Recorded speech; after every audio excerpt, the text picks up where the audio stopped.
Sir जय हिंद। करोड़ी सिंह जी, जय हिंद। बहुत बहुत शुक्रिया समय देने के लिए। Thank you sir. जय Hind Rajesh ji. Thank you sir, शुक्रिया समय देने के लिए। दरअसल बांग्लादेश में कल वोटिंग हुई और शाम तक नतीजे भी क्लियर हो गए कि भाई बीएनपी सत्ता में आ रही है। और इस बात के कयास थे कि बीएनपी ही सत्ता में आएगी। हालांकि जमात पूरी कोशिश कर रही थी, लेकिन बहुत पिछड़ गई जमात, जो भारत के लिहाज से अच्छी चीज भी है और पाकिस्तान के लिए एक झटका भी है। लेकिन बीएनपी का सत्ता में लौटना क्या मायने रखता है भारत के लिए और बांग्लादेश के लोगों के लिए, क्योंकि जिस प्रकार से शेख हसीना आउट हुई, खालिदा जिया अब रही नहीं और अब उनके बेटे जो हैं वो कमान संभालेंगे।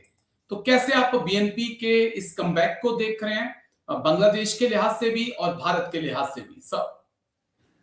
देखिए राजेश जी, बांग्लादेश में जिस तरह की एक प्रजातांत्रिक प्रक्रिया जिसका चुनाव महत्वपूर्ण हिस्सा है वो कंप्लीट हुआ, उसका रिजल्ट आया। আমরা সব মিলে এখন আপনাদের সামনে পূর্ণাঙ্গ কোনো বক্তব্য দিতে পারছি না বলে আমরা দুঃখিত।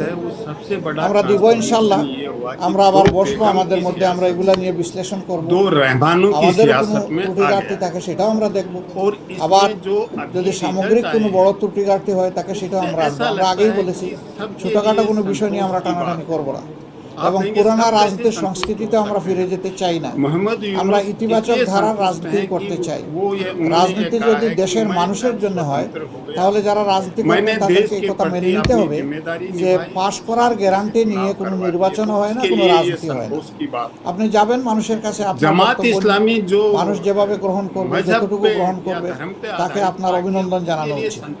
আমরা দেশবাসীকে যতটুকুই তারা আমাদেরকে সহযোগিতা করেছেন এর জন্য আমরা গভীর কৃতজ্ঞতা এবং অভিনন্দন জানাই।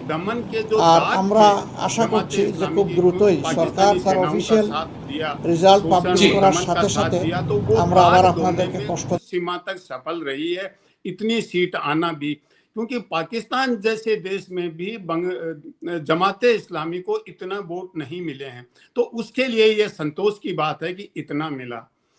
बीएनपी के लिए संतोष की बात यह है कि वो बांग्लादेश को एक जो हसीना के जाने के बाद अस्थायित्व की स्थिति बनी थी उसको स्थायित्व में लाने के लिए देश के प्रति जो एक राजनीतिक दल की जिम्मेदारी होनी चाहिए उसको निभाने के लिए अच्छा बहुमत मिला है। तो बहुमत जिस तरह का मिला है 2/3 से भी ज्यादा, उससे उनको एक कंफर्ट मिल गया है कि वो आसानी से सुधार कर सकते हैं।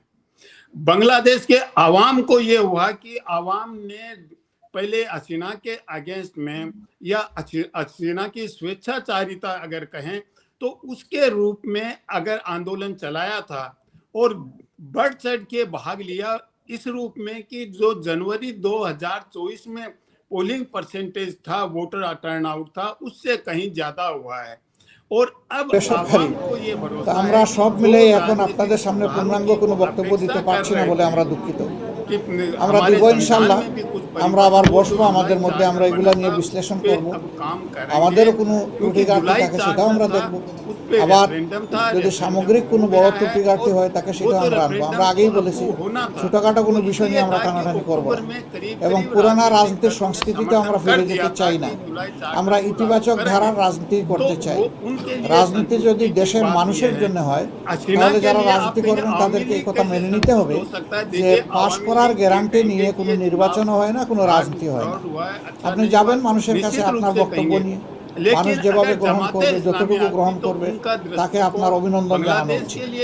আমরা দেশবাসীকে যতটুকুই তারা আমাদেরকে সহযোগিতা করেছেন এর জন্য আমরা গভীর কৃতজ্ঞতা এবং অভিনন্দন জানাই। আর আমরা আশা করছি যে খুব দ্রুতই সরকার তার অফিসিয়াল রেজাল্ট পাবলিশ করার সাথে সাথে আমরা আবার আপনাদেরকে কষ্ট सरकार होगी, कुछ उदार रहेगी और फिर से एक राजनीतिक प्रक्रिया में उसको लाने के लिए प्रयास करेगी। जो अल्पसंख्यक हैं उनको ये होगा कि अल्पसंख्यकों को बांग्लादेश के मेन स्ट्रीम में लाने का प्रयास करेंगे। इसलिए करेंगे कि तारिक रहमान से चुनाव से पहले जो इनका एक काउंसिल है, हिंदू बुद्धिस्ट क्रिश्चियन काउंसिल है, वो मिले थे और उन्होंने कहा कि मैं माइनॉरिटीज की ग्रीवेंसेस को ध्यान में रखूंगा। हमारी सरकार होगी वो बांग्लादेश की सरकार होगी, बहुमत की सरकार नहीं होगी। इसलिए जो मजहब के आधार पे सरकार बनाना चाहते थे या बांग्लादेश की जिस तरह की संस्कृति है, तो उसमें मजहब है वो इतना इम्पोर्टेंट नहीं हो सकता, क्योंकि वहाँ बांग्लादेश की जो संस्कृति है, बांग्ला संस्कृति है, वो एक एनलाइटनमेंट की, संवाद की संस्कृति है। तो उसको फिर से एस्टेब्लिश या मजबूत करेंगे तो जमात को बहुमत नहीं मिला ये बांग्लादेश के लिए। তো আমরা সব মিলেই এখন আপনাদের সামনে পূর্ণাঙ্গ কোনো বক্তব্য দিতে পারছি না বলে আমরা দুঃখিত। देखिए भारत আমরা দিব ইনশাআল্লাহ, আমরা আবার বসবো, আমাদের মধ্যে আমরা এগুলা নিয়ে বিশ্লেষণ করব, আমাদেরও কোনো ত্রুটি ঘাটতি থাকে সেটাও আমরা দেখব, আবার যদি সামগ্রিক কোনো বড় ত্রুটি ঘাটতি হয়ে থাকে সেটাও আমরা আনবো। আমরা আগেই বলেছি ছোটখাটো কোনো বিষয় নিয়ে আমরা টানাটানি করব এবং পুরানা রাজনীতির সংস্কৃতিতে আমরা ফিরে যেতে চাই না। আমরা ইতিবাচক ধারার রাজনীতি করতে চাই। রাজনীতি যদি দেশের মানুষের জন্য হয় তাহলে যারা রাজনীতি করবেন তাদেরকে এই কথা মেনে নিতে হবে যে পাশ করার গ্যারান্টি নিয়ে কোনো নির্বাচন হয় না, কোনো রাজনীতি হয় না। আপনি যাবেন মানুষের কাছে আপনার বক্তব্য নিয়ে, মানুষ যেভাবে গ্রহণ করবে, যতটুকু গ্রহণ করবে তাকে আপনার অভিনন্দন জানানো উচিত। আমরা দেশবাসীকে যতটুকুই তারা আমাদেরকে সহযোগিতা করেছেন এর জন্য আমরা গভীর কৃতজ্ঞতা এবং অভিনন্দন জানাই। আর আমরা আশা করছি যে খুব দ্রুতই সরকার তার অফিসিয়াল রেজাল্ট পাবলিশ করার সাথে সাথে আমরা আবার আপনাদেরকে কষ্ট रणनीतिक सरोकार हैं उनके को मैं ध्यान में रखूंगा और ऐसा कोई काम नहीं करूंगा जिसमें भारत की सुरक्षा और रणनीतिक हित हैं उनको नुकसान पहुंचे। निश्चित रूप से वो दूसरे देशों से आर्थिक मदद लेने की कोशिश करेंगे। वो चीन भी हो सकता है, जापान भी हो सकता है, अमेरिका भी हो सकता है और छोटे देश भी हो सकते हैं। वो प्रयास तो वो कर सकते हैं, लेकिन मुझे लगता है कि भारत के हर जो सरोकार है उसके बारे में संवेदनशील रहेंगे और वो ये कहेंगे कि भारत हमारा एक रिश्तेदार की तरह से है, दूसरे देश हैं वो दोस्त की तरह से हैं।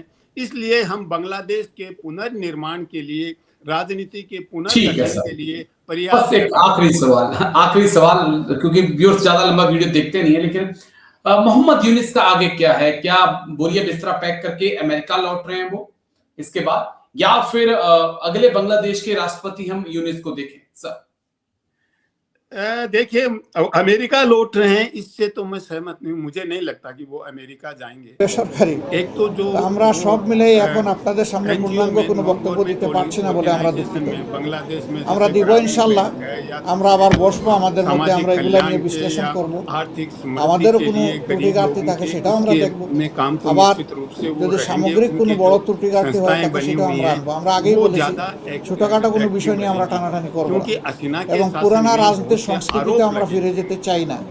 আমরা ইতিবাচক ধারার রাজনীতি করতে চাই। রাজনীতি যদি দেশের মানুষের জন্য হয় তাহলে যারা রাজনীতি করবেন তাদেরকে এই কথা মেনে নিতে হবে যে পাশ করার গ্যারান্টি নিয়ে কোনো নির্বাচন হয় না, কোনো রাজনীতি হয় না। আপনি যাবেন মানুষের কাছে আপনার বক্তব্য নিয়ে, মানুষ যেভাবে গ্রহণ করবে, যতটুকু গ্রহণ করবে তাকে আপনার অভিনন্দন জানানো উচিত।